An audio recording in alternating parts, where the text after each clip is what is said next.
Well, good afternoon. Good afternoon and welcome. Welcome to another of our Managing Your Small Business Beyond the Pandemic. This is our 69th installment. Good afternoon. I'm your host, Kelly Bearden. I'm the director of the CSU Bakersfield Small Business Development Center, and thank you for joining us today. We've managed 69 of these where we started as managing during the pandemic, went through the pandemic, and now we're beyond the pandemic as we adjust to businesses reopening. And it's really exciting, and a lot of the challenges we have with reopening and a lot of the other challenges that are facing our businesses, as we will hear from our special guest this afternoon, Richard Chapman. So we're up to the 7th of July, 2021. And so our businesses are still on a good footing and going toward recovery. We're hearing very positive things from a lot of our small businesses. Things are actually getting back to pre-pandemic. In a lot of areas, many businesses are still feeling a lot of chaos in certain areas, such as supply chain and employees and things that hopefully will be working their way out as we go through the summer. It is also nice to note all the many vacations and the people that are on vacation this week. Have a great time, even though you're not listening. So another thing we're going to get into today is the Restaurant Revitalization Fund is now officially closed. The portal will remain open if there's anything you want out of that portal, any information or any other contact, for one more week until July 14th. But at that point, it will be closed. We will talk about that in some more detail in just a few minutes. The idle program portal keeps on trucking along, and it is one, and it keeps on moving along for other businesses than trucking businesses. But it'll be open until funds run out or until the 31st of December of 2021. So do keep that in mind. And it is a program that I think has benefited many businesses. And it's going to be interesting as we start looking into the numbers. We'll get into them maybe next week to start seeing how the big change in increasing the size of the idle loan is affecting the pool of funds that are left over.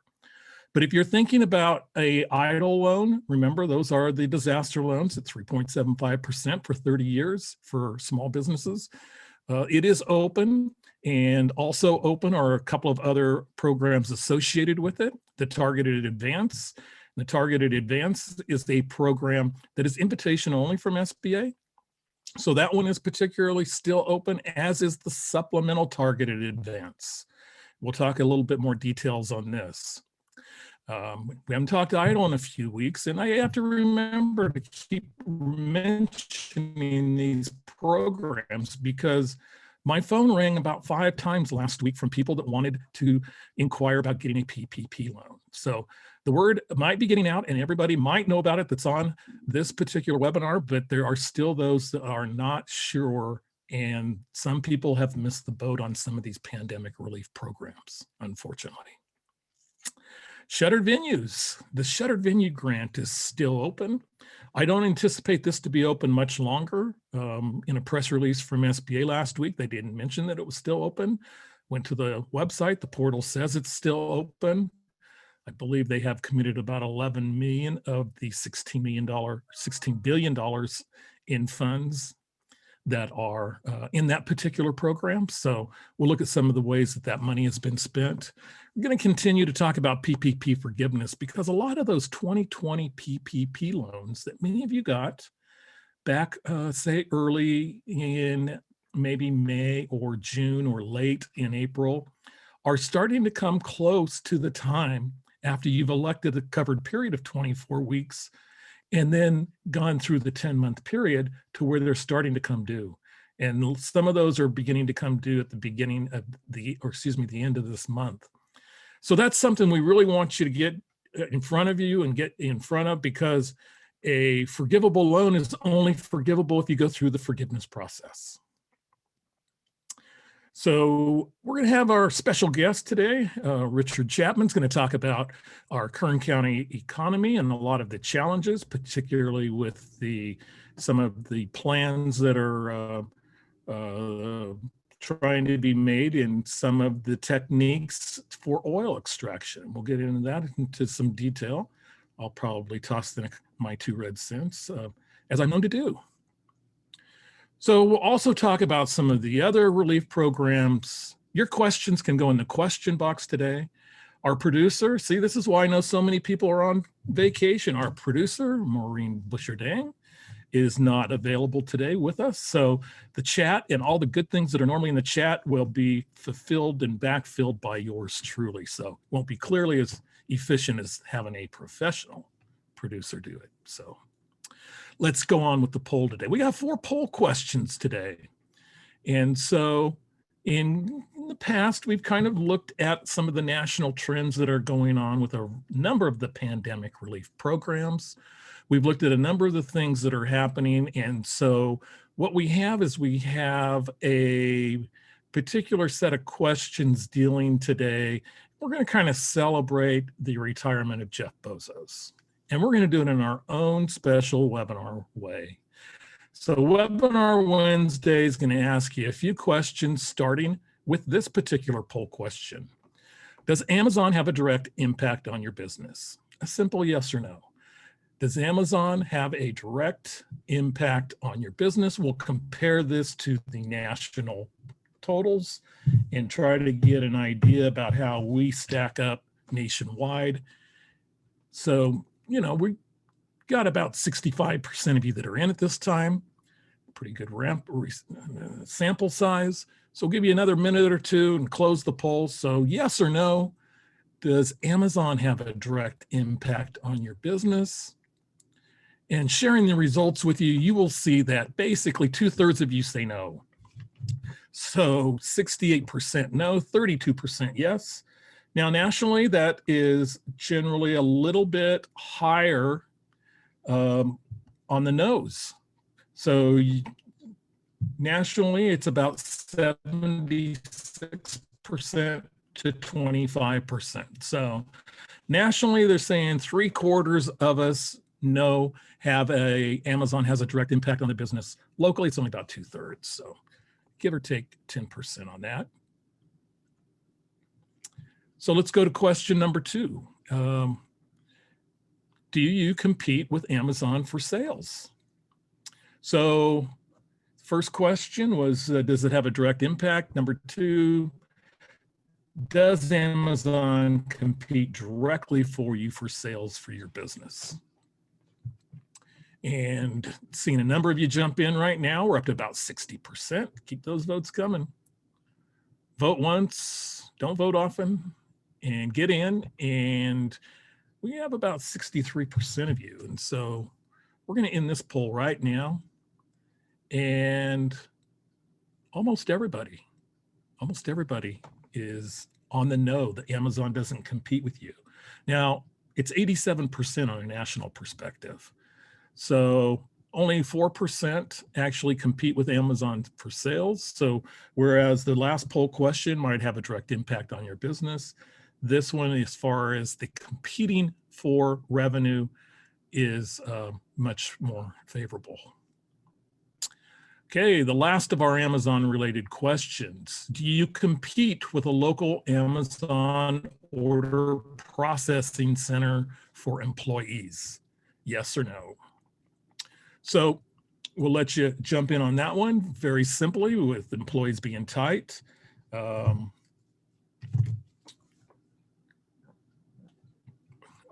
And this poll tends to be coming right along the national lines, for the results. So what we're going to do with over 60% of you voting, give you last second to get in, and then we're going to end the poll. And here we go. Sharing it, 89% say no, you do not compete with the local Amazon processing center for employees. Very similar to the national trend of 91%. So we will stop sharing and go to our last poll. It's time for something a little more whimsical. And our special guest today recommended this question, and I have already gone through the process of answering it, which I will share to you. And apparently there's a guy that spent the pandemic trying to break a Guinness World Record. And the Guinness World Record was for how many plain M&M candies that they could stack. So we're going to launch this poll and give you 3 choices. How many plain M&M candies were recently stacked to set a new world record? Is it 5? Is it 13? Or is it 45? M&M candies. I found out the hard way that you can't do anything to them except take them out of the bag and stack them. Sure, when you hear my guess, you'll realize that I thought you could, with your teeth, you can pry apart the hard candy, maybe have your tongue melt the chocolate and then stick them together. I figured there was a catch here, but no, you can't do any of that. You have to just stack them. So we have about almost 60% of you do the vote. When we get that last vote in, jumping over 60%, we'll call it a poll and actually go back and in the poll and share the results with you. And you think that the number of plain M&M candies that were recently set a new world record was 13. Also, that's 54%. 32% of you said 45, while only 14% said 5. And the correct answer was 5. 5 M&M candies stacked is a world record. It seems easy. I really don't want to tell you my guess was 145, but under full disclosure, I just did. 140, excuse me, not 145. But again, I thought there was a way to work the system. So thank you and congratulations on you 14% that got it correct, that it was 5. And there we go. Whimsical question of the day. Thank you, Richard, for that. So moving along now, what we are going to do is go through some of the, as we're known to do, some of the pandemic relief program updates. And then we'll introduce our guest speaker. So here's a number of the pandemic programs that are up there that are kind of in play. Many of you that have been around have seen this. There's been a few little changes to this. So what we're going to see is of course, the PPP first and second draw are closed. We're encouraging you to have a spending plan to spend 60% of it on payroll and then go through the forgiveness process. Obviously, the forgiveness process is basically a real important topic if it was the first draw that was received in 2020, as we mentioned. The venues, the shuttered venues, the 16 billion is open, as we mentioned, and you can apply. We'll look at some numbers for that if we have time today. The Restaurant Revitalization Fund is officially closed. It officially closed on Friday. Apparently, it is now out of money. They are not anticipating Congress to put any more money, even though there's bipartisan support, that a lot of the congressional efforts are moving on to other issues, such as the infrastructure plan and some other things that are going on. So it is not anticipated that it's going to be refunded, but where there's life, there's hope, as what's once said. So the employee tax retention credit is open. Fourth quarter of 2020, the number of law changes, a number of rule changes that have affected this program in the last 6 months or so. So it is open, and we're looking at it for our clients that didn't get revitalization fund money for restaurants and other types of businesses like that. We're looking at the employee retention tax credit as a possible option in order to maybe make up the difference in being shut out. Mentioned a little bit about EIDL and EIDL Advance and Supplemental. Have the California Relief Grant Program. You might want to check your email. People received an email earlier this week about the fact that they are still working through the forgiveness fund on that. The waiting list. They're waiting through the waiting list and still making more awards for the California Relief Grant Program. That was actually the program that you use the portal through Lindustry and applied for a grant from the state of California for either $5,000, $15,000, or $25,000. The Family Leave Act, that is a tax credit that's open. And I encourage you to, on your own, to go through and see if it's something that will work for you. If you've had employees that have taken family leave, or if that somehow affects you. The PPP forgiveness, again, 2020, 10 months from the end of your covered period. If you elect the 10 months, etc. And PUA, pandemic unemployment assistance, is open for contractors until September 5th. So quickly, the EIDL changes, since EIDL still is open and idling away. EIDLs, they're now considered a 24-month period, which gives you 24 months to spend your EIDL loan on working capital, on current month's notes receivable, and other things that are in your loan agreement and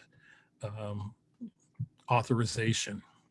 So check that to see what you're able to spend that on, and spend it and account for that in case that you are visited with some type of a review or audit of your financials for your EIDL.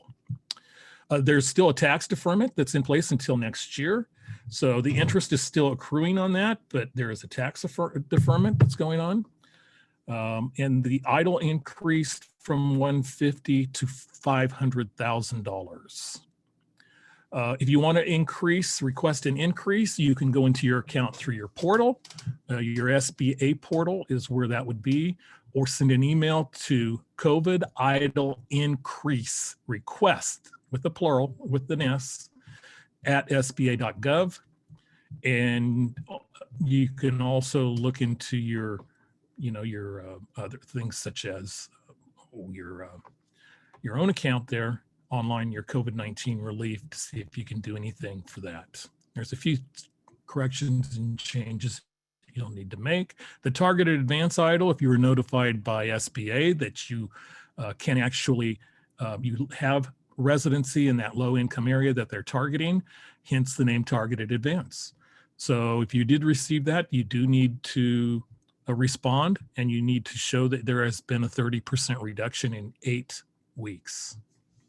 So the revitalization, Restaurant Revitalization Fund is closed. We mentioned that a little bit. And of the $28.6 billion that was available, they funded about 101,000 loans. The SBA received 365,000, of which they deemed 278K to be eligible for the program applications that could have received funding. So the percentage of the applicants funded to the eligible applications received was about 36.3%. And we saw that the average size came in at about $283,000. So of that, in looking at this real quickly, this little breakdown by SBA, we see that a lot of them went toward bigger deals. And of course, this isn't the number of loans, these were the dollars. So if you received a 50,000 RRF, and your neighbor received a 1 million, obviously they received 20 times the amount. So a lot of the numbers here are skewed toward the 350,000 to the 10 million. You'll see, about 2/3 of the money was spent in that area. So 2/3 of the dollars of this program went from 350,000 to the 10 million ceiling for this particular program. We also saw that of that 28.6 billion, about 18 billion in grants went to the targeted areas. Why? It was open for 21 days. So we saw women-owned businesses account for about 7.5 billion. Veterans staked their claim to $1 billion. We had social and economically disadvantaged owned businesses for 6.7 billion, and also underserved populations of 2.8 that were owned by multiple underserved populations. So the remaining 10 billion or so did not go to the eligible group, the underserved group as defined here. So again, what we're encouraging people to do is to really look at the ERTC and to really look at that as a potential option moving forward. The employee retention tax credit is something you might want to look at and to take the place. The shuttered venue operators grant, you could not apply for that and the restaurant grant. And in many cases where you could have applied for both of those, oftentimes you were probably not going to get either, just the way it worked out with the revenue coming in off of both ends. But it is still open. The shuttered venue operator grant is open. I received a great email from one of our clients on the east side that said, yes, we received our shuttered venue operators grant. I was relieved. I'm sure they were too, probably more relieved than me. But it was nice to hear. So, and it's we've had a few successes now in that particular program. So it is still open. So, museums and others, you still have the opportunity to do something, but time is of the essence. You're going to want to do it very, very, very quickly. As mentioned, this was the email that went out earlier this week. I don't know how widely it went out at this point. I don't know if it went to people who had already received a successful application. I know it went to people who had not completed their application. So they had over 400 successful completed applications. They have a number of businesses, and they're still continuing to work with all selected applicants to help them complete the process and for them to get their California relief grant. Okay, there's a new loan program I just heard about this morning, funding businesses from 5 to 20,000. Inquire at Access Plus Capital. We'll probably drag Eddie Palomar in here in the next few weeks and let him talk about this new nano program. The nice thing about this I see is it has a minimum credit score of 550. So it really gives applicants the ability, if they've gone through a lot of peril in the last year or even longer before that, to build credit, which would actually enable you to not only get this loan at a low interest rate, but then to build your credit and your credit score back up to where you can get more traditional types of financing. It's $5,000 to $20,000. There's your forgiveness timelines. Right now, we're looking at that 10-month window from the end of your covered period. And that should do it for me. So let me introduce at this time, Richard D. Chapman, who is the CEO and the president and CEO of the Kern Economic Development Corporation. Previously, Richard was in a number of different communities in Buckeye, Arizona, which most of us know is in western Phoenix area, kind of where the Dodgers train for spring training. And before that was up in the Seattle area, which experienced all that wonderful heat not too long ago. Richard is actually a native of Pinehurst, North Carolina, the golf capital of the world, he proclaims. It's great to have you here, Richard. Thank you for joining us. Look forward to your presentation. Take it away. Thanks, Kelly. Hopefully everybody can see the beginning page, and a great poll question on M&Ms. I think I guessed 45. So yeah, looking good. You're in good company, Kelly. So thanks. Well, I appreciate the opportunity to give an update primarily about the oil and gas industry, but really we'll start on a more macro level about where Kern County is today as we emerge from COVID, and how well positioned our economy is moving forward, as well, frankly, as how resilient we are. And if you're not familiar with Kern EDC, we're a countywide organization. We're supported by private sector, public sector, education, and business. And our lifeblood is really the projects that that we work with to bring to Kern County, as well as to grow within. I mean, 80% of new jobs are created from companies in our backyard, and Kelly and his team do a fantastic job of promoting startup activity, which is 90% of net new jobs. So our mission, as I mentioned, is to attract, retain, and grow and promote the region's boundless opportunities for business. And kind of taking a step back, which we really are, we all should be impressed about how Kern County's economic diversity. We're the third most diverse economy in the country. And many of us are aware of West Kern, but East Kern is phenomenal portfolio of innovation, and actually have an East Kern Economic Alliance, which if any of you want to attend in person or via Zoom, we're meeting tomorrow at 2 o'clock, Mojave Air and Spaceport. And we're talking about the East Kern economy and how well positioned they are. So you can see, well, we're discussing oil. We're number 7 in the country. And that actually used to be number 1 in terms of county production. Of course, we'll discuss that at length. Number 2 in the country for ag, not the state, but country. And then I mentioned East Kern. Many of these top 10 lists are related to East Kern, Mojave Air and Spaceport. We have the nation's largest wind and solar farms. Borax, if you've been out to Rio Tinto, they've just started processing lithium.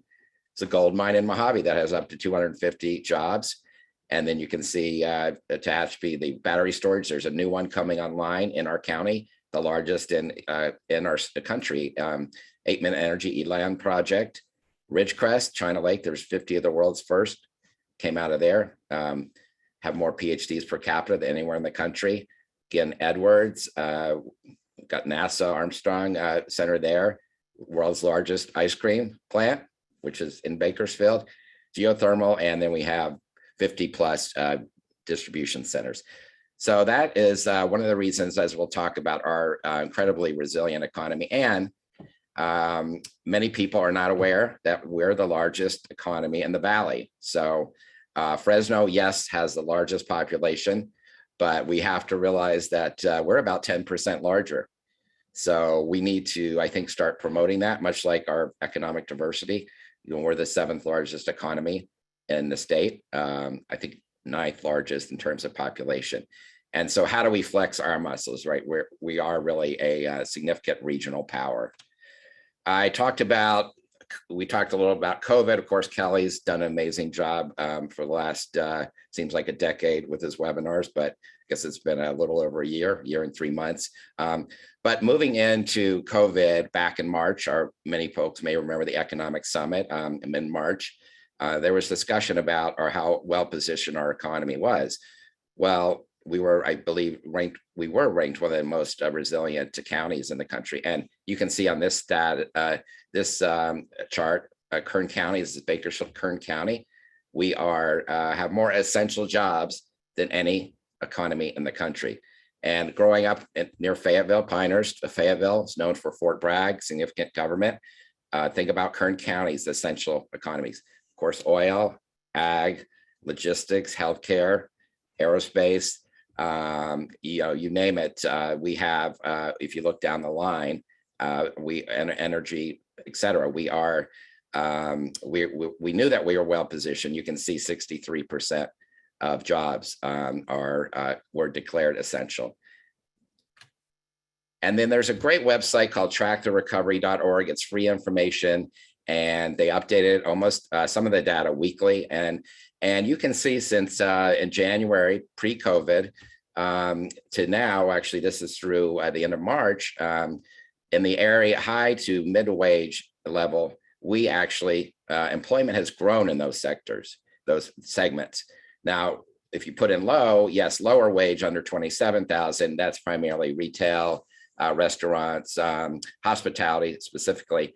We've lost about 25%, which is less than the US average, but in the above 27,000, we've actually grown. So we'll see how per capita income data, and this is number, I believe, 2 in the country. If you look at the top 50 to 60 metros, we are actually performing at either number 2 or number 3, tracktherecovery.org.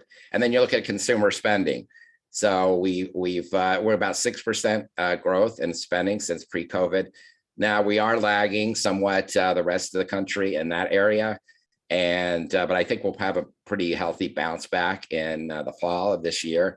And I put transportation on this, showing you, initially there was significant people were not driving their cars, going on vacation, but we're up about 20% less than we were before COVID. And I think we'll pretty much hit this summer. We're going to be back where we entered in March of last year. And as I talk about oil, we're checking the weekly demand, especially for imports. And we're at about 97% of where we were before COVID. So some folks argue, well, the demand is not going to be for oil and gas as robust as before. Well, actually, we're basically back there. So, and that probably will surpass that. So I think that's important to know that actually we're at that same level. Oh, I got to go back. So one of the, so we talk about energy, we hear a lot that we are the energy capital, California, if not the country. And we'll show you what we've done on oil, but someone had suggested, why don't you put on one page fact sheet about all energy? And a great idea, right? You saw our top 10 list rankings. Well, I think it really is important to show what we offer. And for Sacramento too. I mean, we're one of the, top for oil in the country. You can see the impact, and I'll discuss that later. I'll discuss these facts, but many people aren't aware of the renewable energy. It's about over $60 billion of capital investment, 17,000 megawatts. I mentioned battery storage, but we supply over 50% of the states. So a lot of these green electrons are going to LA and the Bay Area. And you can see in terms of solar sweet spot, we have 36,000 acres of solar in Kern County. So we actually put our money where our mouth is across all energy types. And you can see down here, largest solar, wind, geothermal, battery storage. So again, it's not just educating folks throughout the state, but even in our community. And I think given that the average attention span's 8 seconds, these kind of sheets are very powerful, especially on LinkedIn, where we typically get 3,000 to 4,000 views. So we're really, we use local graphic designers to put this together. They do a fabulous job. Otherwise, you just see me with a bunch of bullet points, which I don't think would resonate as much. So our oil industry sheet, we also have one for ag. We're working on one for imports. Will be coming out this week. But you can see the impact in terms of salary. It's 80,000 average. There's some subsectors of oil that pay over 100,000. One reason why engineers make more here than anywhere in the country is because of this industry. 11 billion plus impact. Of course, tax, right? What is the tax impact for our county? It's about 8 out of the top 10 taxpayers are energy companies, and you can see in terms of the percentage of wells. And we're talking about small business, and it's really important to talk about not just the jobs in the fields, for oil specifically, but what's the indirect and induced? Because if one job goes away in oil, well, that's going to impact restaurants, right? Ancillary type of expended clothing. And so it's really this kind of trickle down or what have you. And that, one job in oil creates 3 to 4 in the community. Again, those are in retail, and the salaries are being spent for amenities, hospitality. So it really goes beyond that. So you can see in the middle, in terms of $1 million in output, it affects about 5.8 jobs. So I think that's something that we need to understand. When one job goes away in the industry, that's about 4 or 5 other jobs potentially disappearing. Now, in terms of our production, we're at about 103 million barrels annually. That number's dropping. And I'll discuss the counties that are so-called our competitors. So that's something that, what the reasons behind that, a myriad of reasons behind that. And of course, petroleum's not just used in cars, right? Across the spectrum. So we, through our foundation, we had updated many years ago, we put together an economic contribution study, oil and gas. I'm not an economist, but I do find data from Bureau of Economic Analysis, EIA, Energy Information Associate. So these are trusted resources, nonpartisan data, not fake news, what have you, but these are data based in Bureau of Labor Statistics, BA data. And so we put together, compiled about a 15-page report. And I mentioned we're number 7. So you can see here kind of a nice way to illustrate this. And in the last five plus years, New Mexico has really taken off. They've in many ways quadrupled, if not more, production. Lea County, Eddy County, those weren't even, I believe, on the top 20 list, much like McKenzie in North Dakota with the Bakken. That was, they were in the last decade, they have been kind of that rock star for production, but we're still in the number 7. So but as we talk about California being an energy island, I think it's really important to understand, as we'll talk about imports, that there are no pipelines from the rest of the country coming to our state. It's either local production or from Alaska or from foreign countries. So unlike natural gas, where we get most of our natural gas from Colorado and Texas, that's not the same for oil. This isn't pretty, but this is about as much as I can do for graphic designs. But I think it was important to look at what is the correlation between oil prices and our economic growth. And this is for Kern County, and they started compiling in 2001 GDP. So what I basically, what you're seeing here is the information related to oil prices and GDP growth for our metro Kern County. So you can really, the correlation is really strong. It's 0.72.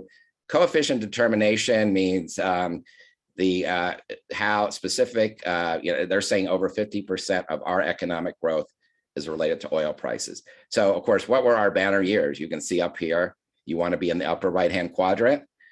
You don't want to be down on the lower left-hand quadrant, but that was 09, 15, right? Those were the real decline in oil prices. And you can see from the past data about 20, it's $11 billion impact on our economy. But this is something I think just kind of a nice way of plain and simple. The industry as well, frankly, as higher oil prices benefit our economy. So I was talking about being an energy island, and you'll see when our new sheet comes out and this week, I think I'll put it all on one page. But where does the refineries, we're at about 650 million barrels a year that are refined and used by California residents. And you can see the green, green is the foreign oil, and it used to be 5%. Now, when I go around and talk to people in our community, and our peer groups, I would say about half the people think we only import about 5% today. So I think it's important to know the information. You can see this is from the state California Energy Commission, and Alaska's declining. California, we mentioned, we're 70% of the state's production, but foreign oil consumption has significantly increased. Now you can see on 2020, there was a decline, and that's why I wanted to point out that this was because of COVID, and that now that we're back up to about 97% of where we were before COVID, you're going to see next year, 2021, that pop back up to about, our overall consumption demand will be about 600. And then again, the foreign component will increase. So remember, it's really a demand issue. The demand is not decreasing. And so where do you get that needed energy, that needed production? And then next you do the deep dive. And again, this is on the California's Energy Commission site. Okay, well, where does the oil come from? What countries do we get most of our oil? And you can see Ecuador, Saudi Arabia, Iraq, Colombia. And so knowing that, I think we need to compare apples to apples. So we care about the environment. So what countries are good stewards of in terms of environmental performance? So this is from Yale University, Columbia. And I always like to put everything on a world map and show you, right? Everything's equivalent. What are the rankings? So you can see US is green, pretty much near the top. I think it's like 11th or 12th in terms of in the world. But we get our oil from Ecuador, right? Ecuador, I don't know if you can see, I don't have the laser pointer. Kelly wouldn't allow me to have that because, but you can see Ecuador, Colombia, as well as Saudi Arabia, Iraq, and Mexico. So we by far, sometimes by a factor of two or so, outperform those countries in terms of performance. And then, of course, human rights. That's a concern. Where do we get our product, right? Well, again, the US in terms of freedom, there are 3 categories. And again, this is Freedom House. You can check out the website. And you can see, again, many of the countries, obviously Saudi Arabia and Iraq, are not considered free in terms of democracy. and additional countries are partly free. So I think that's important as we look at that. And one thing we're adding in our new fact sheet is, unfortunately, a lot of reports coming that we're seeing from various groups don't tell the whole story, and that they're talking about local production, the impact, but they're not talking about shipping the product half a world away. So what do I mean by that? Well, 14% of the marine CO2 emissions are from oil tankers. And one of the largest polluters in the LA basin are these oil tankers that are idling off the coast. So that oil is not just magically appearing in California. The emissions created by tanking it here, halfway across the world, really need to be taken into account in terms of that kind of what I think it's called bunker fuel that they burn, and that impact not just in California and the LA basin, but throughout the world. So again, we always love to do the deep dive and say, okay, let's just find out what the alternatives are. What are the options? Joe Kotkin, you may have remembered, he spoke at the Economic Summit many years ago. They call him the Uber geographer, according to the New York Times. He writes for Forbes. He just did a piece called "The Killing of Kern County." Now, this is his quote, but he said the progressive effort to destroy a place like Kern County in California may not be easily replicated elsewhere in the U.S. Most of America is more like Kern than like San Francisco. The battle waged in Kern may sound the opening salvos of a greater conflict that could define the future of the United States for decades. So it kind of, he's not underplaying that. He is, this is a story, you can see it's in real clear energy. There's real clear politics. It has stories from all sides, real clear energy. So this is his take on these policies that are affecting upward mobility. I mean, we are number 5 in the country for upward mobility, according to Harvard University. And what does that mean? Well, these are basically the current generation. We have the highest percentage in many ways that have moved from the first lowest tier in terms of income level to the highest tier. I think it's 13%. So the challenge, as he says, is industries like oil that provide opportunity and are the ones that are being unfortunately pushed out of business. So check out Joel Kotkin's "The Killing of Kern County." So we talked about, of course, about hydraulic fracturing, setbacks. I haven't really gone into details about those two in terms of regulatory issues. Now, remember, we have the most stringent regulations for oil and gas extraction in the world. So I add all that on to these slides. Many of us followed SB 469 that did not get out of the committee, Senate Natural Resources and Water Committee. I think it was 4-3. But that was related to the initially banning new hydraulic fracturing permits, well stimulation. I believe it was 2022, and then setbacks 2,500 feet from various neighborhoods, wells, and those would be much more significant than existing ones in Texas and Colorado. Well, after that, SB 467 didn't get out of committee. The governor's directive to CalGEM, formerly Dogger, was to create a draft regulation. So now it looks like those are banning new permits. I think it's 2024 and ending all production by 2045. So again, we just hope that they consider the economic benefits, as I said, beyond just jobs in the fields, but throughout our whole economy. And when I grew up, I'm turning 55 in a couple of days, but when I grew up in the 70s, it was about energy independence and having it in your backyard, much like food independence, which sounds logical to me. And so we're actually, as they always say, we power the world, feed the world, and defend the world. That's Kern County. So our Energy Summit, we're excited. The 15th Annual Energy Summit is going to be in person in November November 10th. And again, we have an extremely impressive portfolio. This is not just for a county, it's a state. If a state had it, it would be impressive. So we're looking hopefully to seeing you all there as we continue to tell the story about our incredible energy diversity. So I think that might have one more slide. You can always do a little sign up for our e-news and our market overview that tells the story of Kern County. We won an International Economic Development Council Award for Best Special Magazine. I think we got second.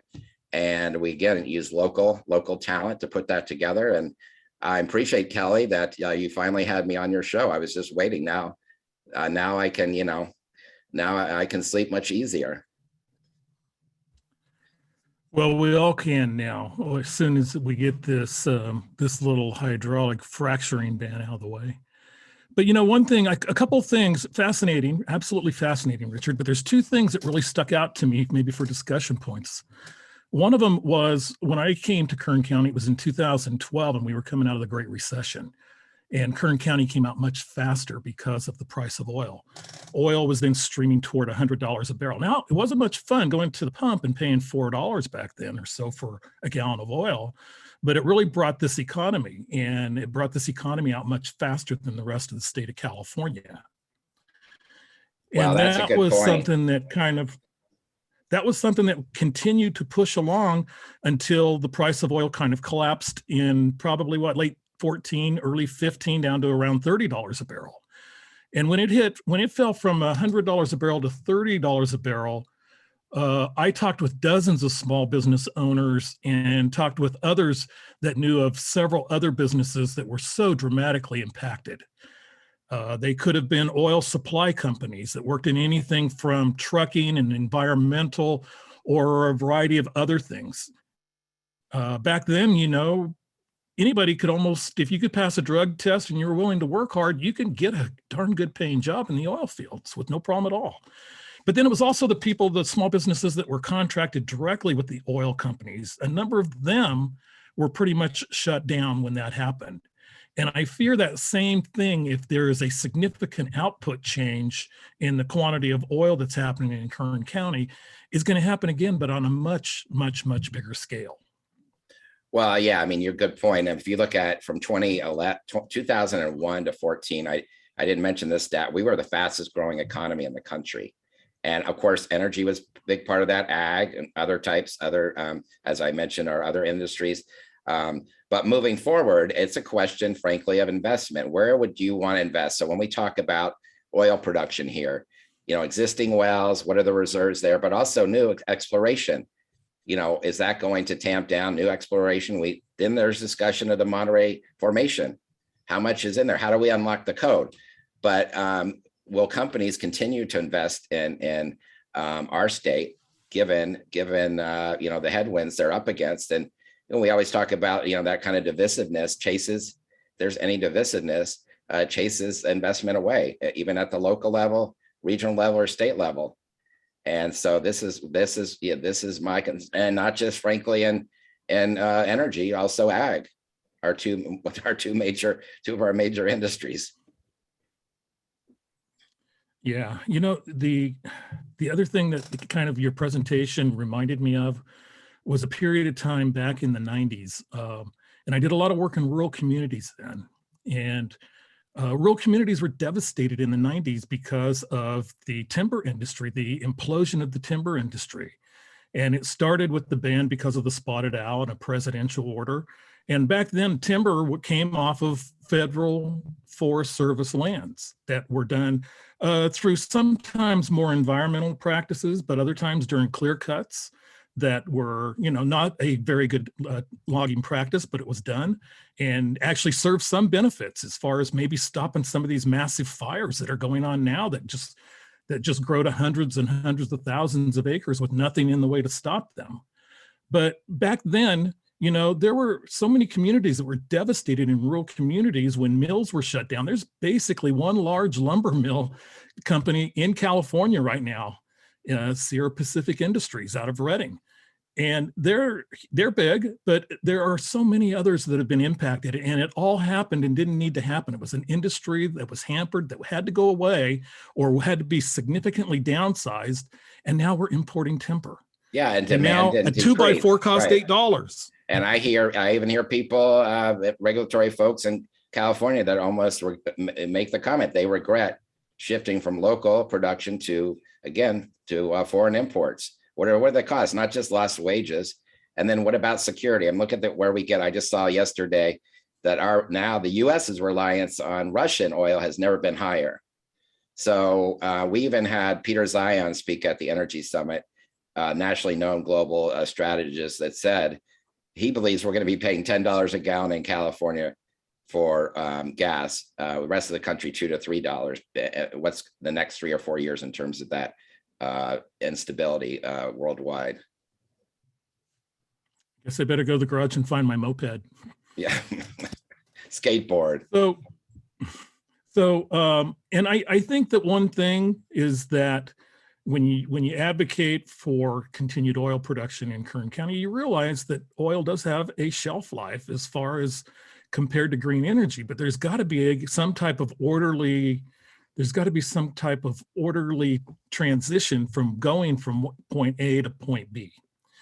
And it seems like by maintaining oil and maintaining the benefits, it's really interesting. Last week we had Dr. Mark Evans on, a noted economist from CSUB, 38 years at the institution, really one of the great researchers locally of the Kern County economy. And after the webinar last week, I asked him, I go, what is going to replace oil if something doesn't change with this fracking ban? And he says, well, there's not a lot of industries that can come in and make that impact. I mean, so when you're talking about the killing of Kern County, I think he was elaborating, there isn't something that can really come in and change that, with the exception of his idea, which I found kind of fascinating, was to potentially move the capital from Sacramento to Bakersfield and bring the state employees and have that industry basically take over where oil was. Well, what did he say? How many locations was the capital in? Other locations, right? Yeah, I was in Benicia, a couple others, yeah. Well, have you talked to the governor about that proposal? I haven't talked to him yet, but given the chance, I think I'll let others do that. Well, yeah, I just think that I really, the arguments to support local production, there are so many, I believe, and I'm versus alternative, right? And demand, it's a demand issue. Demand has not decreased. Talk about energy, look at nuclear energy. What will be the impact in San Luis Obispo when you shut down nuclear, which 10% of our state's energy? So my concern, you can't put all your eggs in one basket. You need all types of energy. That's wonderful. We're doing that here. But even natural gas, there's, many of the cities now are banning natural gas, that option, I think Berkeley and others. So at the end of the day, how many legs do we have to stand on in terms of that stability and that our grid? Yeah, and news as of today, national press was mentioning that California is trying to buy and secure in July and August more electricity resources to avert blackouts. So we could even be looking at blackouts this summer here in California. So definitely a lot going on the energy policy thing, but just its impact on small business, I see, would just be critical and really extraordinarily damaging, but also to your entire community of nonprofits and everything that even goes beyond, what I'm thinking about as far as small business. Well, natural gas restaurants are up in arms. I mean, they're not able to use natural gas, and that's one of the most, if not the most affordable energy. Think about poverty. Think about what people will be paying, a month now if that natural gas option is eliminated. Yeah, and I just shudder to think of the parallels between this and what happened to the lumber industry and the logging industry and that whole timber production and all those jobs that were lost, high-paying jobs too in rural communities. And many of these rural communities 30 years later have not recovered from it. So it's just a remarkable parallel. Well, we do have time for a few questions. let me, I do have, going into the chat box, I have a question and it's related to EIDL, so I'll take that one. Can you still apply for the original or initial EIDL? And the answer is yes, it is open. It is intended to be open till December 31st. You can go into a portal on SBA. It's a simple process. It's pretty easy. You'll need some financial information, your contact information, but it's a relatively simple process. If we can help you at the SBDC, let us know. And other than that, Kelly, other than that, I just, not a lot of questions. So, well, hopefully we answer Richard, it in our presentation. Any parting comments as we wrap up webinar number 69? My thing was just how do we promote what we're doing in Kern County? Again, people even that I've talked to, and we talked about the import versus local production. Percentage of people that know the true story. Well, same for the what we're doing for renewable energy. I mean, people are shocked that we have the nation's largest wind and solar farm, and those are people right next to us, in our neck of the woods. So we need to, how do we tell that story of how we're powering California? I mean, I think we need, I would love, the kudos and significant appreciation for what we're doing for the state. So Richard, we have a question that just popped up, and it's I heard you mention a potential fracking ban. Is that really the biggest concern? Well, and it's been, I think on Politico, they debunked there was information coming out through the regulatory agencies saying, oh, well, that's only 2% of our production. Well, we know that 97% of well stimulation is in our county, but they've actually in the last month or so, I guess, admitted that it's 20%. So if you hear 2%, then people say, oh, okay, well, that's not a significant chunk. The estimates are about 20% of our production. So that impact. And so you can, let's do the math on jobs and the like. And then of course, moving forward, new permits, as well as shutting down, frankly, the industry in 2045. So it's kind of like death by, 100 cuts or 1,000 cuts. But yes, it is 20%. The amount is 20%. So again, that's a $2 billion a year impact, kind of extrapolating on our local economy. Okay, well, good to know. Okay, well, that's going to be a wrap. Richard, thank you for joining us. Thanks. Great information. Thank you, everyone. And we'll be back next week with number 70. Next week, I think we'll do the deep dive and go in depth with a lot of the things that we're going to do once a month, a lot of the forgiveness and a lot of the other program information. So we'll maybe see you next week for webinar number 70, Beyond the Pandemic. So for Richard Chapman, I'm Kelly Bearden. Have a great week, everybody. Bye-bye now.